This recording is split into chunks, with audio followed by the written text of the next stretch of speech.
C'est après plusieurs années d'une existence d'ouvrier que j'acquis assez de confiance en moi-même pour débuter en industrie, seul et sans aide. Je travaillais à remplacer les appareils de chauffage en tôle par des appareils de chauffage en fonte de fer.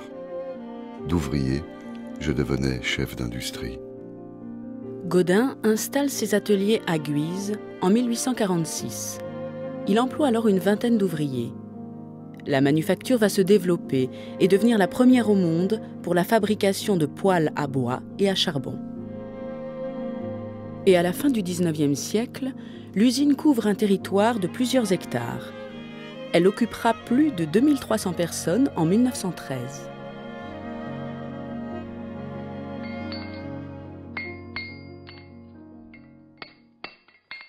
Qui était Jean-Baptiste André Gaudin ? Il est né en 1817 dans un village des environs de Guise, du nom d'Esquéry. Il apprend auprès de son père le métier de serrurier. Il crée son propre atelier en 1840 à l'âge de 23 ans et dépose aussitôt un brevet d'invention d'un poêle à charbon en fonte de fer. C'est le début d'une grande aventure industrielle.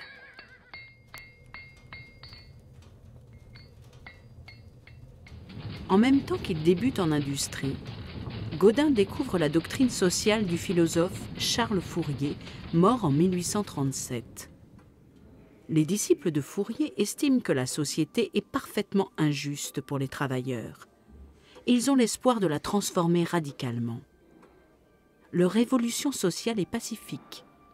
Ils veulent donner l'exemple d'une organisation harmonieuse avec la réalisation d'un phalanstère, un grand palais qui réunit la population d'un village. C'est ce que Gaudin veut accomplir à Guise.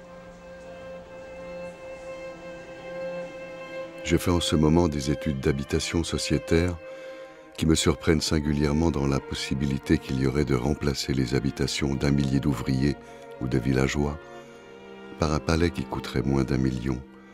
Nous reparlerons de cela dans quelques années. Ce n'est pas la cité ouvrière aux petites maisons que projette l'industriel en 1858, mais un vaste palais d'habitation collective, inspiré du phalanstère de Charles Fourier.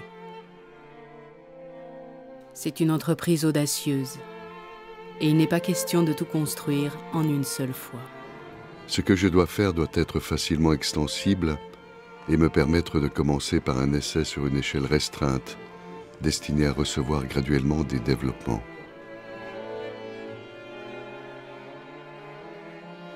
Gaudin procède donc par étapes.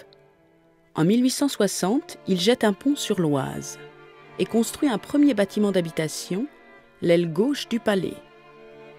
Et juste en face, le bâtiment des services commerciaux, les économas.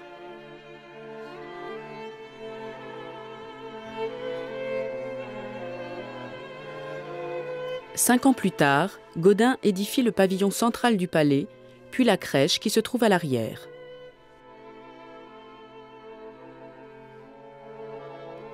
De nouveaux bâtiments de service sont élevés en 1870. Le théâtre et les écoles en face du pavillon central et la buanderie-piscine sur la rive droite de l'Oise.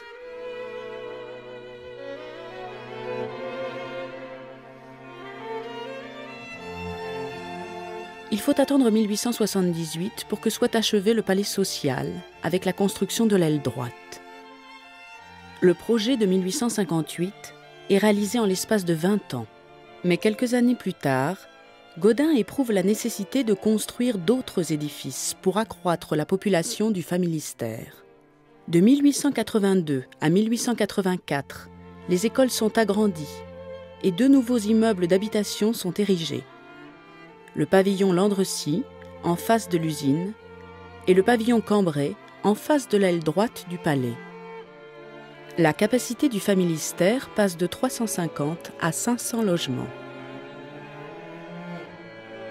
Finalement, la construction du familistère s'étale sur 25 ans. Mais chaque campagne de construction est conduite avec une rapidité étonnante. 2 ans suffisent à élever un pavillon d'habitation.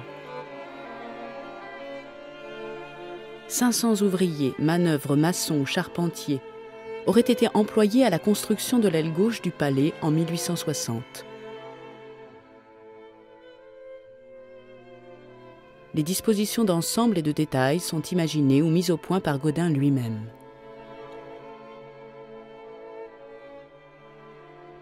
L'emplacement du familistère était marqué par les besoins de la population nouvelle, à tir et à guise par l'industrie que j'y avais créée. Je dus donc songer à édifier le familistère à proximité de l'usine. Il compose aujourd'hui un nouveau quartier. Le front du palais fait face à la ville sur une étendue de 180 mètres.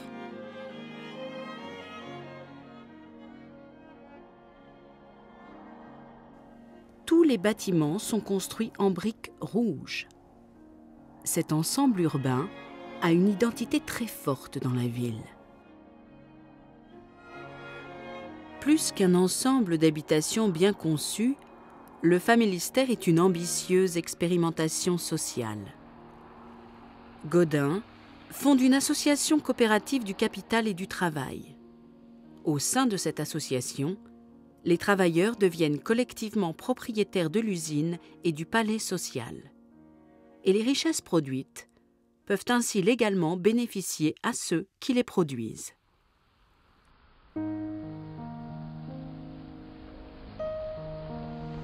Des fenêtres de l'aile droite du palais social, on aperçoit au loin l'entrée de l'usine du familistère.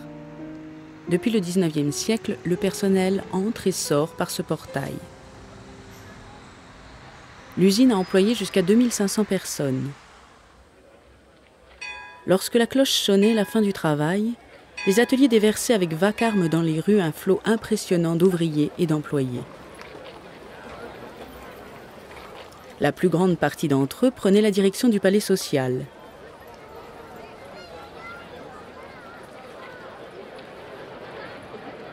Ils traversaient le pont sur l'Oise et passaient devant l'aile gauche.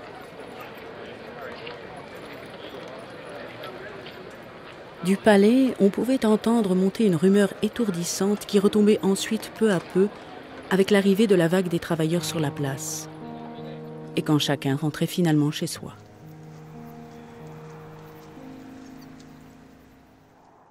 Au familistère, les travailleurs et leurs familles habitent un logement lumineux et aéré. Ils ont accès à l'hygiène, à l'éducation et aux loisirs. C'est ce que Gaudin nomme les équivalents de la richesse, les avantages que la fortune accorde à ceux qui en sont dépourvus. Cette idée est la boussole de son action.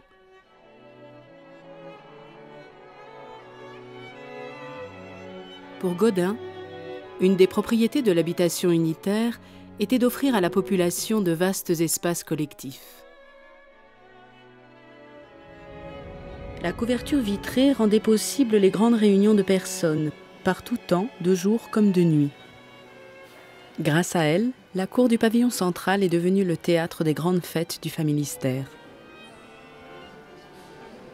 La fête de l'enfance a été créée en 1865 et la fête du travail en 1867, immédiatement après l'achèvement du pavillon central. La fête de l'enfance se déroulait pendant 2 jours, au début du mois de septembre. La cérémonie de remise des récompenses aux élèves avait lieu le dimanche. En 1902, on ajouta au programme du lundi après-midi un bal des enfants, un bal à grand orchestre comme celui des adultes.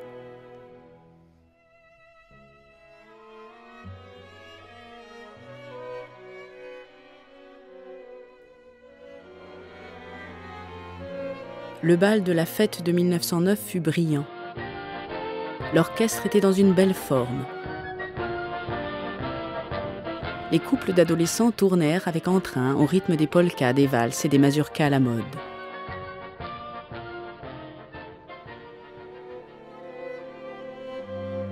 Le spectacle était aussi sur les balcons où la population s'était massée en nombre. C'était un véritable concours d'élégance qui donnait à cette société populaire un caractère d'aisance bourgeoise.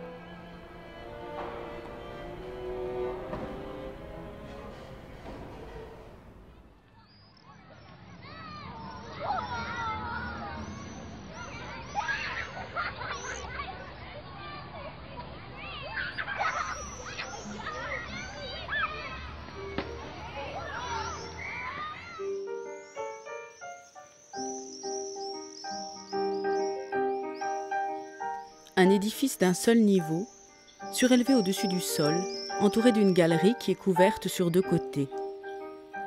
C'est la crèche du Familistère, qui est détruite pendant la guerre en 1918.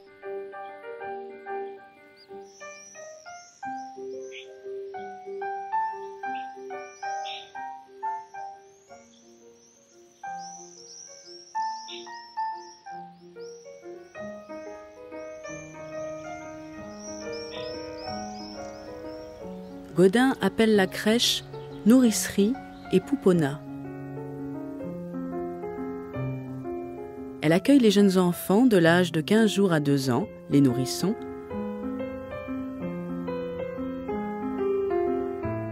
et ceux de 2 à 4 ans, les poupons.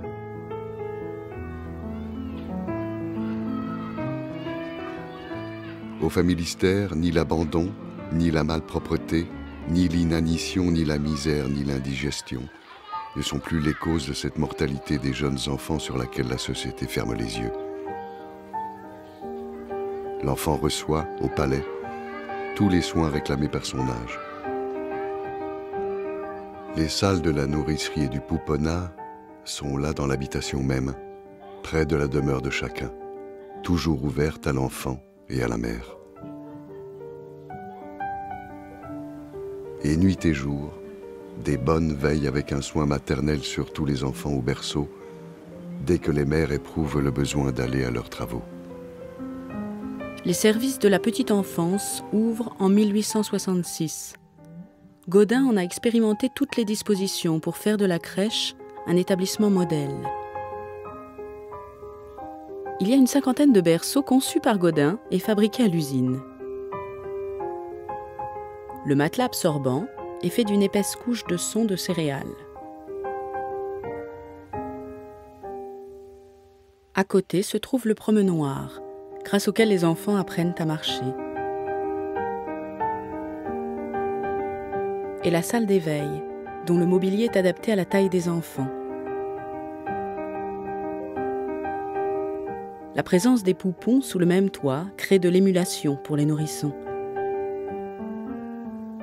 Les enfants qui savent marcher et sont propres ont leur salle de jeu et d'éducation attrayante, selon les principes de l'inventeur des jardins d'enfants, le pédagogue allemand Friedrich Froebel. Cette crèche modèle est bien l'un des équivalents de la richesse que le Familistère offre à ses habitants.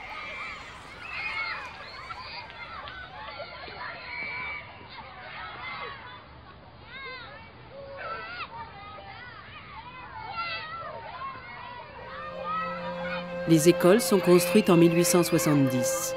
Elles sont mixtes, gratuites et obligatoires pour les enfants de 4 à 14 ans, âge auquel la plupart entrent dans la vie professionnelle.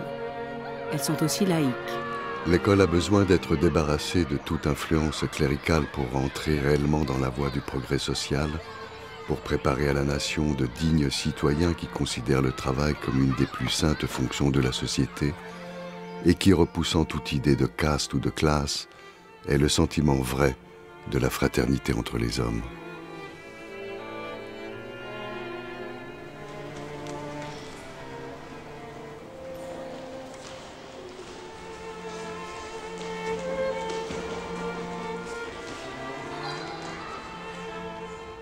Le matin, les élèves se rassemblent dans la cour du pavillon central sous les yeux de leurs parents. Ils traversent la place en défilant sous la direction de leur maître.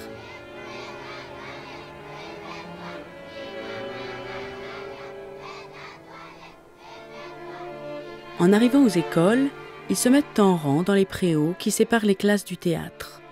Là, ils accomplissent quelques mouvements de gymnastique. L'organisation de l'école est moderne. L'enseignement est dispensé par classe d'âge et niveau d'enseignement, de la classe maternelle ou asile à la première classe primaire.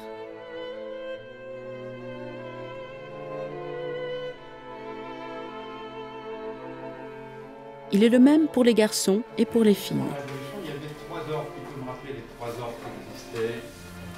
Hussein ? Le clergé, le blesse et le carré. Oui, alors le clergé, c'était qui ? Le curé. Le mobilier est dessiné par Godin pour tenir compte de la morphologie des élèves d'âges différents.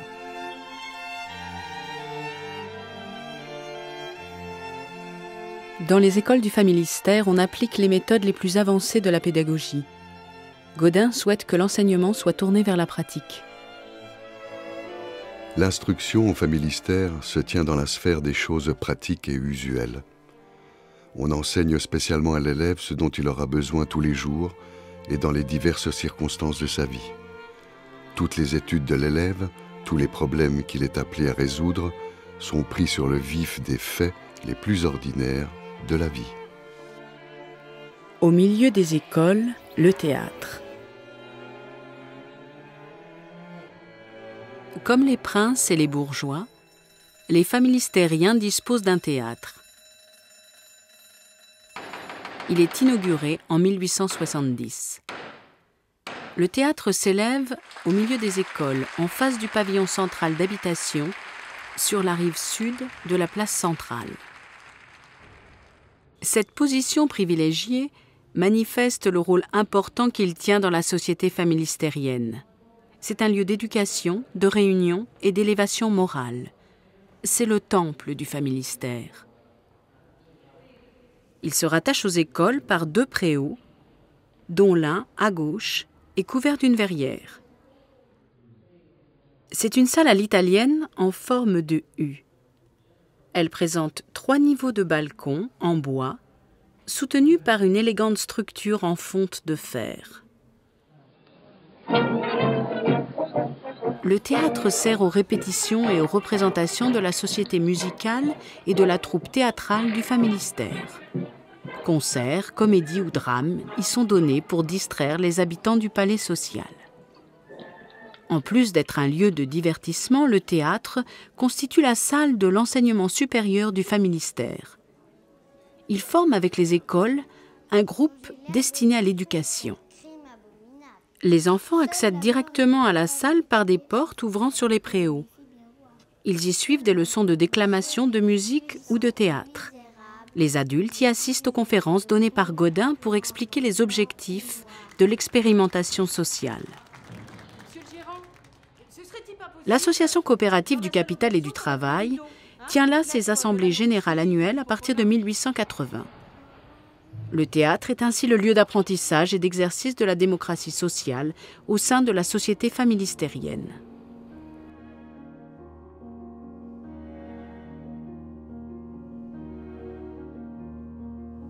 Après la dissolution de l'association en 1968, le Familistère connaîtra pas mal de difficultés. Mais le palais social est toujours habité.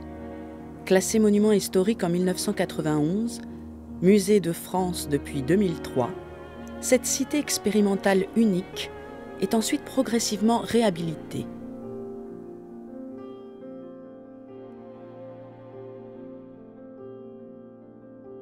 Au total, le Familistère aura coûté plus de 2 millions de francs, somme considérable financée uniquement par les bénéfices de l'usine. Comme le dit Godin, c'est une utopie d'hier réalisée aujourd'hui.